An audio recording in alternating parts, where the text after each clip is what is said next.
لیکن ہم ہندی مسلمانوں کے لیے ایک عظیم تاریخ 6 رجب المرجب سرکار غریب نواز سے بھی وابستہ ہے، اور تقریباً پورے عالم میں پھیلے ہوئے ہندی مسلمانوں، بر صغیر کے تمام مسلمانوں کے زبان پر ایک لفظ جاری ہے، چھٹی شریف۔ چھٹی ہو سکتا ہے بچے کے پیدا ہونے کے 6 دن بعد جو کی جاتی ہے، یا اس کے لیے ایک چھوٹا سا رسم کیا جاتا ہے، اس کو چھٹی کہا جاتا ہے، لیکن مسلمانوں کے درمیان جب بھی چھٹی کہیں گے تو کسی بچے کی نہیں بلکہ سرکار غریب نواز کی یاد آتی ہے۔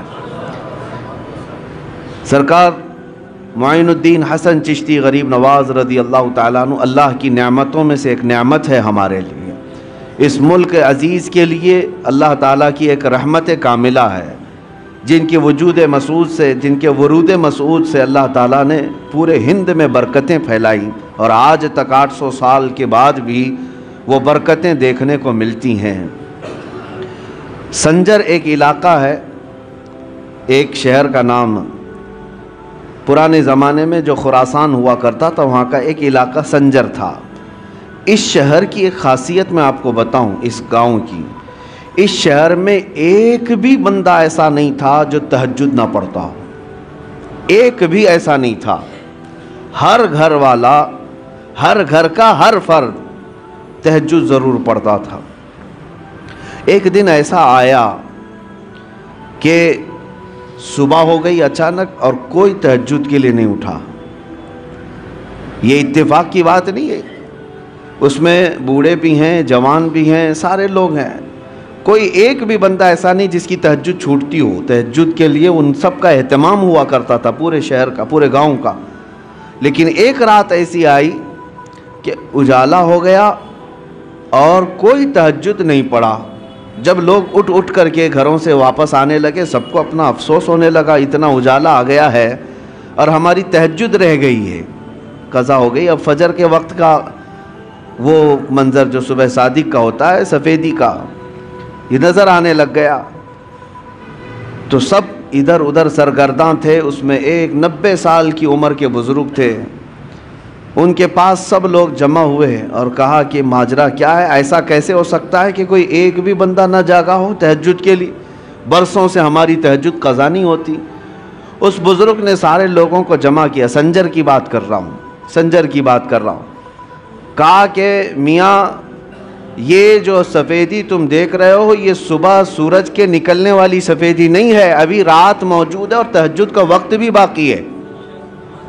یہ اجالا وہ نہیں ہے جو روز سورج کے نکلنے سے پہلے آتا ہے، چلو میرے ساتھ۔ وہ صاحب کشف اور صاحب بصیرت بزرگ تھے، سارے قوم کو لے کر کے چلتے آئے، اور ایک گھر تھا حضرت خواجہ غیاث الدین کا جو سرکار غریب نواز کے والد گرامی ہے۔ اس گھر کے پاس آئے تو دیکھا روشنی وہاں سے نکل رہی ہے، اور ان کے گھر پر پوری سفیدی ہے اور پورے شہر، پورے گاؤں میں اجالا پھیلا ہوا ہے۔ اس بزرگ نے کہا چلو اس گھر کا یہ مسئلہ ہے، آئے گھر پر دستک دیا تو حضرت خواجہ غیاث الدین باہر آئے، پوچھا کہ کیا معاملہ ہے، تو مسکراتے ہوئے کہنے لگے آج میرے گھر میں بیٹے کی ولادت ہوئی ہے، اور اس کا نام حسن رکھا گیا ہے۔ یہ وہی ولادت ہے جس کو آج پورے عالم میں غریب نواز کے نام سے یاد کیا جاتا ہے۔ عزیزان گرامی وقار، جن کی پیدائش اس حال میں ہو کہ وہ آتے ساتھ پورے شہر کو اجالا بخش رہے ہوں، تو پھر جس ملک میں قدم رکھیں اسلام کا اجالا کیوں نہ عطا کرے گے۔ وہ کفر کی اندھیریوں کو چھانٹ کر کے ہمیں اسلام کی روشنی دینے کے لیے ہی تو آئے تھے۔ عزیزان گرامی، سلطان الہند معین الہند سرکار غریب نواز رضی اللہ تعالیٰ عنہ سے ہماری صرف محبتیں اور عقیدتیں وابستہ نہیں ہے، بلکہ ہمارے ایمان اور اسلام کا رشتہ جڑا ہوا ہے۔ حقیقت تو بات یہ ہے کہ جتنے بھی صوفیہ اکرام، جتنے بھی مشائخ، جتنے بھی اولیاء ہند میں آئے، ان سب کی خدمات اپنی جگہ پر، لیکن آج علل اعلان ہم یہ کہہ سکتے ہیں کہ پورے بر صغیر کے چپے چپے پر آج کلمہ پڑھنے والوں کو یہ احسان ماننا ہوگا کہ کلمے کی تلقین بھی غریب نواز سے ہمیں ملی ہے۔ سلطان الہند سرکار غریب نواز رضی اللہ تعالیٰ عنہ کی بے انتہا وسعتیں، محنتیں، ان کی کاوشیں تھی جس کی وجہ سے اسلام آج ہر جگہ یہاں پر پھیلا ہوا اور چمک رہا ہے، اور اسی وجہ سے اب ہمیں ڈرنا بھی نہیں چاہیے کہ یہ غریب نواز کا پھیلایا ہوا دین ہے. ہاں ڈرنا بھی نہیں چاہیے، اس لیے کہ اس وقت کی بات جب وہ آئے تھے 6 یا 8 فقیر تھے ساتھ میں، فقراء کی ایک جماعت تھی، اور وہ دلی کی سرزمین سے ہوتے ہوئے جب اجمیر پہنچے تھے، تقریباً ہندوستانی سنی مسلمانوں کو واقعات معلوم ہے. کیا اجمیر والوں نے ان کا شاندار استقبال کیا تھا؟ کیا ان کے لیے پھول بچھا دیے تھے، ریڈ کارپیٹ بچھا دیا تھا؟ نہیں، وہ جس انداز سے اجمیر معلیٰ میں پہنچے تھے وہاں تو سخت مقابلہ تھا اور دشمنی کا سامنا تھا، حتیٰ کہ ان کو کسی درخت کے نیچے بیٹھنے تک نہ دیا جا رہا ہو، وہاں کے انا ساگر سے پانی نہ لینے دیا جا رہا ہو. ان حالات میں اگر کوئی اس زمین پر جمع رہ سکتا ہے تو وہ صرف عطائے رسول ہی ہو سکتا ہے. قرآن کہتا ہے جو لوگوں کو نفع دیتا ہے زمین میں وہ برقرار رہتا ہے، اور جو جھاگ ہے وہ اڑ کر چلا جاتا ہے. جو جھاگ ہے، کچرا ہے، وہ اڑ کر چلا جاتا ہے. سرکار غریب نواز یہاں تشریف لائے تھے، کسی کا قتل اور کسی کا خون کرنے نہیں آئے تھے، وہ انسانوں کو، اللہ کی مخلوق کو نفع پہنچانے آئے، جس کی وجہ سے آج تک زمین پر وہ برقرار ہیں. وہ جہاں پر آئے وہیں پر رہے، اور وہیں ان کی خانقاہ بھی رہی، وہیں ان کا مزار مبارک بھی رہا، بلکہ برسوں تک یہ معاملہ رہا. آج تو عرس میں لوگ جاتے ہیں، عرسوں کا معاملہ آج اگرچہ بدل دیا گیا ہو، لوگ اس کو انٹرٹینمنٹ کے لیے یوز کرتے ہوں. میں سب کی بات نہیں کر رہا، کچھ لوگ کمائی کے لیے، کچھ لوگ دھندے کے لیے. عرس اس لیے نہیں ہوتا تھا، بلکہ اولیاء اکرام کے جو عرس ہوتے تھے اس میں غیر مسلم بھی آتے تو اسلام قبول کر کے جاتے تھے. ان کی سیرتیں بیان ہوتی، ان کے کرامات کا ذکر ہوتا، اور ان کے خانقاہ پر پھر وہ اوراد و وظائف پڑھائے جاتے جو ان کی زندگی میں ہوتے تھے. تو جتنے دور دراز سے آئے ہوتے وہ اپنے دلوں کو صاف کر کے جاتے. کافر ہو تو ایمان لائے، گنہگار ہو تو توبہ کر کے صالح مسلمان بن کر کے جاتا. برسوں تک میں یہ بات اس لیے عرض کر رہا ہوں کہ وہ قبر میں جانے کے بعد بھی لوگوں کی اصلاح آج بھی کر رہے ہیں. قبر میں چلے گئے لیکن جو قریب آتا ہے وہ توبہ کر کے جاتا ہے، اپنے گناہوں سے سچی توبہ کر کے وہاں سے نکل رہا ہے. اور ایک دو نہیں، ہزاروں کے واقعات اس طرح ہے. کرامات اپنی جگہ پر، کسی کو بچہ مل جائے، کسی کو روزی مل جائے، کسی کو کچھ مل جائے، یہ اپنی جگہ پر. لیکن میں سمجھتا ہوں غریب نواز کے دربار کی سب سے بڑی کرامت یہ ہے کہ بے ایمانوں کو ایمان مل جاتا ہے اور گنہگاروں کو سچی توبہ مل جاتی. یہ سب سے بڑی کرامت ہے. عزیزان گرامی وقار، آپ کا آنا ہندوستان اس طرح سے نہیں ہے جیسے بادشاہ لوگ یہاں پر آئے.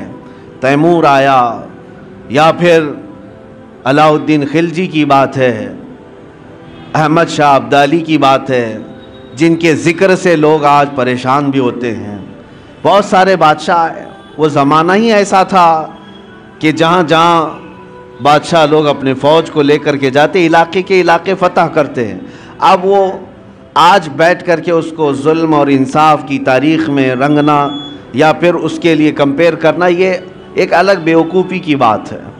وہ دور ایسا تھا کہ زمین جس کی ہے جو طاقت کے ساتھ استعمال حاصل کر لے، اس طرح سے معاملہ چلتا تھا. آج کے دور کی طرح نہیں ہے. جبکہ یہاں ہندوستان کے جو راجے مہاراجے تھے تو کیا وہ ماں کے پیٹ سے زمین لے کر کے آئے تھے؟ وہ بھی قبضہ ہی کیے تھے. ادھر ادھر جاتے تھے اپنی فوج کو لے کر کے، جتنا حصہ ان کے حصے میں آ جاتا اس پر قبضہ کرتے تھے. لیکن یہ سارے بادشاہ جتنے بھی آئے، ہو سکتا ہے زمینوں کو قبضہ کیا ہو، تخت پر قبضہ کیا ہو. غریب نواز اس طرح سے نہ قبضہ کرنے آئے تھے نہ زمین لینے آئے تھے. مجھے بتاؤ، اگر زمین ہی لینے آئے تھے تو سرکار غریب نواز کا محل کہاں ہے؟ سرکار غریب نواز کی پراپرٹی اور جائیداد کہاں رہ گئی؟ ان کی کھیتی باڑیاں کہاں ہیں؟ کچھ نہیں ہے سوائے اس مزار مبارک کے حجرے کے. غریب نواز کے پاس کچھ نہیں تھا، بلکہ آپ کے پاس جو جبہ تھا جو پہنتے تھے 16 کلو کا ہو گیا تھا. 16 کلو کا جبہ ہوتا ہے کوئی؟ کیوں 16 کلو کا ہو گیا؟ ایسا نہیں ہے کہ 16 کلو اس میں موتی تانبا ہیرا سب لگا دیا گیا تھا، بلکہ اتنے سالوں سے اس پر پیچ پر پیچ لگاتے چلے گئے، پیوند پر پیوند، تو جبہ بڑھتا بڑھتا وہ 16 کلو کا ہو گیا تھا. سوائے اس کے ان کے پاس کیا رہا؟ عزیزان گرامی، میں یہ آج ان کے لیے کہہ رہا ہوں جن خبیثوں نے میرے سرکار غریب نواز کی شان میں توہین کی اور کہا تھا کہ جس طرح اکروچ کرنے والے، ظلم کرنے والے، ہڑپنے والے یہاں آئے، اسی طرح معین الدین چشتی بھی آئے۔ ان ظالموں کو تاریخ پتہ نہیں ہے، تاریخ پتہ نہیں ہے۔ سرکار غریب نواز زمینوں کو فتح کرنے کے لیے نہیں بلکہ دلوں کو فتح کرنے کے لیے آئے تھے، اور انہوں نے وہ کر دکھایا ہے، اور وہ بھی تلوار کے زور پر نہیں، اپنے اخلاق کے زور پر کر دکھایا ہے۔ سلطان الہند غریب نواز رضی اللہ تعالیٰ عنہ اخلاق کیوں نہ ہو، کیوں نہ متاثر کریں؟ میں آپ کو بتاؤں، آپ کا ہر جمعرات کو روزہ ہوا کرتا تھا، ہر جمعرات آپ کا روزہ ہوا کرتا تھا، اور مریدین خانقاہ میں جو ہوتے، خلفاء، شاگرد، سب آپ کے ساتھ ہوتے۔ ایک بار ایسا ہوا کہ جمعرات کا دن ہی ہے، دوپہر کا وقت ہے، ایک فقیر آیا لاہور سے چل کر کے، بڑا دور کا سفر کر کے آیا، اور وہ درویش آیا، غریب نواز سے ملاقات کیا اور مٹھائی لے کر کے آیا تھا، سوغات تحفے کے طور پر، اور پیش کیا کہ حضور یہ میری طرف سے قبول فرما لیں، بڑی دور سے لایا ہوں۔ تو آپ نے ہدیہ قبول فرما لیا، چونکہ سنت ہے۔ ہدیہ قبول کرنے کے بعد آپ نے رکھ لیا، لیکن وہ درویش اس بات پر بضد تھا کہ آپ میرے سامنے تھوڑا سا کھا لیجئے، تاکہ مجھے اطمینان ہو جائے کہ میری لائی ہوئی مٹھائی آپ نے چکھ لیا ہے۔ آپ نے فرمایا میں کھا لوں گا۔ اس نے کہا نہیں، مجھے ایک بار آپ کو کھاتے ہوئے دیکھنا ہے، یہ میرے ہاتھوں سے لی ہوئی مٹھائی ہے۔ آپ نے ڈبہ کھولا اور مٹھائی لی اور کھا لیا۔ جمعرات کا دن ہے، یہ عام لوگوں کے روزے کی بات نہیں، سلطان الہند غریب نواز کے روزے کی بات ہے۔ روزہ ہے یا نہیں ہے اب کس کو پتہ چلے؟ آپ نے مٹھائی خوب کھا لی، جتنا کھانا تھا، اور وہ اس کا دل خوش ہو گیا۔ اس کے جانے کے بعد مریدین خلفاء پوچھنے لگے حضور کیا ماجرا ہے؟ برسوں سے تو یہ معمول ہے کہ جمعرات کا آپ کا روزہ ہوا کرتا ہے، آج روزہ تھے نہیں یا کیا ہے کہ آپ نے روزہ توڑ دیا اس مٹھائی کے لیے؟ غریب نواز رضی اللہ تعالیٰ عنہ نے فرمایا میرا معمول ویسی ہی تھا، جو جمعرات کا روزہ تھا آج بھی تھا، لیکن میں نے مٹھائی کھا لی۔ وجہ یہ ہے کہ روزے کی قضا ہو سکتی ہے، دل کے ٹوٹنے کی قضا کیسے ہو؟ اس کا دل اگر ٹوٹ جائے، میرا تو روزہ نفل تھا، فرض روزہ نہیں ہے، نفل روزہ ہے، ٹوٹے گا تو پھر میں قضا کر لوں گا۔ لیکن اس فقیر کا، اس درویش کا جو اتنی دور سے سوغات لے آیا ہے، دل ٹوٹ جائے تو اس کے دل کو جوڑنا میرے لیے اور سخت کام۔ یہ وہ اخلاق تھے جنہوں نے پورے دلوں پر حکومت کی ہے، یہ وہ اخلاق تھے جنہوں نے پورے دلوں پر راج کیا ہے۔ عزیزان گرامی وقار، سلطان الہند غریب نواز رضی اللہ تعالیٰ عنہ کے پوری سیرت میں ظلم کا ایک آنا یا ایک کائی برابر دکھا دے کوئی، میں مان لوں کہ آپ نے کسی پر سختیاں کی ہیں، ناجائز طریقے سے ظلم کر کے کسی چیز کو قبضایا ہے، کبھی ایسا نہیں دکھا سکتا۔ تاریخ کے جھروکوں میں جھانک کر کے دیکھے، ہماری نہیں غیروں کی لکھی ہوئی تاریخ سے بھی لا کر کے دکھا دو، غیروں کی تاریخ سے۔ یہاں پر جب آئے تھے ظلم کسی اور نے کیا ہے وہ یہ بتا نہ سکیں گے۔ ایک بار سے آئے ہوئے درویش مہمان کے لیے اس کے پاس کچھ نہیں تھا، نہ ہاتھی گھوڑا تھا، نہ تیر تلوار تھے، فقط ایک گدڑی پہنے ہوئے جب ہندوستان کی سرزمین پر آیا تھا تو اس کے مقابل میں عام لوگ نہیں اترے تھے، وقت کے راجے اتر گئے تھے۔ ہاں، راجہ پرتھوی راج اپنی ایک شان رکھتا تھا، فوج رکھتا تھا، ساری چیزیں، ایک درویش سے لڑنے کی کیا ضرورت تھی؟ ایک فقیر جو کوئی تلوار نہیں رکھتا، کوئی ہتھیار نہیں رکھتا، راجہ کو اس کے مقابل میں اترنے کی کیا ضرورت تھی؟ اس درویش کی طاقت کا سب کو اندازہ تھا، اور ہمیشہ سے یہ رہا ہے۔ اسلام کے متعلق یہ تاریخ یاد رکھو، ستیزہ کار رہا ہے ازل سے تا امروز، شرار ابو لہبی سے چراغ مصطفی۔ ہمارے ہاں کبھی بھی کوانٹیٹی نہیں دیکھی گئی ہے، ہمارے ہاں صرف کوالٹی پر ہی دار و مدار ہوا کرتا ہے۔ سرکار غریب نواز رضی اللہ تعالیٰ عنہ درویش گدڑی پہنے چند فقیروں کے ساتھ آئے، لیکن مقابلہ کرنے کے لیے پوری فوج کھڑی ہے، سپاہی ہیں، بادشاہ ہے۔ اتنے پر بس نہ ہوا تو جادوگر بھی لائے گئے۔ انا ساگر کا وہ مقام آج بھی موجود ہے، سب سے پرانے مندروں میں وہاں پر ایک جادوگر بھی رہا کرتا تھا جو کبھی باہر بھی نہیں آیا تھا۔ اور اس کے بعد جب اس تک بادشاہ راجہ کی یہ بات پہنچائی گئی کہ ایک درویش ایسا آیا ہے جو چمتکار پہ چمتکار کرتا ہے اور لوگ اس کے دیوانے ہوتے چلے جا رہے ہیں، آپ کچھ اس کی روک تھام کے لیے کریں۔ اس نے تقریباً 300 یا 500 پجاریوں کو بلایا، سب کو منتر دیے، کہا کہ ہم اس کا مقابلہ کریں گے۔ یہ میں آپ سے اس لیے عرض کر رہا ہوں کہ ہمیشہ تاریخ کو یہ دیکھتے آئیں حق و باطل کا مقابلہ، اور اللہ تبارک و تعالی حق کو ہمیشہ غالب رکھتا ہے۔